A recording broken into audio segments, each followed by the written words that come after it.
વડોદરાના હરણી તળાવમાં બોટ ડૂબી જવાની ઘટનામાં સનરાઈઝ સ્કૂલના 12થી વધુ બાળકો તથા 2 શિક્ષકોના મોતની ઘટના બાદ ભરૂચ જિલ્લાના 14 હોડીઘાટ સંચાલકોને તંત્ર દ્વારા નોટિસ આપવામાં આવી છે।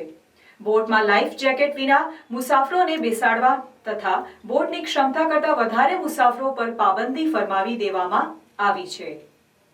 વડોદરાના હરણી તળાવમાં બોટ ડૂબી જવાની ઘટનામાં સનરાઈઝ સ્કૂલના 12થી વધુ બાળકો તથા 2 શિક્ષકોના મોતની ઘટના બાદ ભરૂચ જિલ્લાના 14 હોડીઘાટ સંચાલકોને તંત્ર દ્વારા નોટિસ આપવામાં આવી છે। બોટમાં લાઈફ જેકેટ વિના મુસાફરોને બેસાડવામાં તથા બોટની ક્ષમતા કરતાં વધારે મુસાફરો પર પાબંદી ફરમાવી દેવામાં આવી છે। ભરૂચ જિલ્લામાં હાલ વમલેશ્વર અને કબીરવડ ખાતેથી બોટનું સંચાલન કરી મુસાફરોને એક કિનારેથી બીજા કિનારે લઈ જવામાં આવતા હોય છે। અત્યાર સુધી બંને સ્થળોએ લાઈફ જેકેટ વિના જ બોટમાં મુસાફરોની અવરજવર કરવામાં આવતી હતી।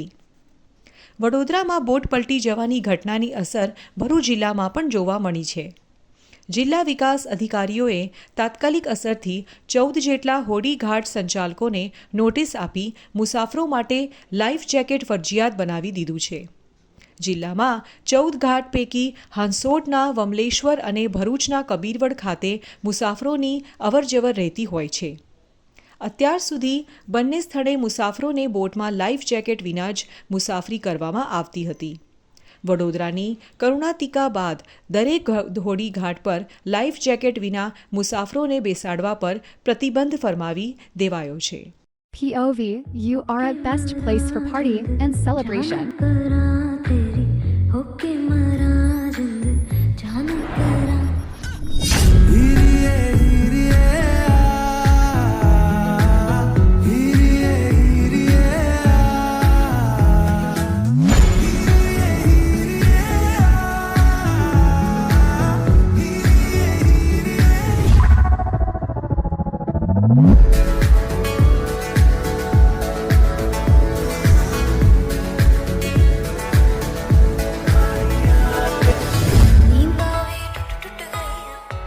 તો તમારી બર્થડે પાર્ટી હોય, ટીટી પાર્ટી હોય કે એની કાઇન્ડ ઓફ ઇવેન્ટ હોય, I am here to serve you. આવો અને પિઝા ખાઓ, એ પણ અનલિમિટેડ।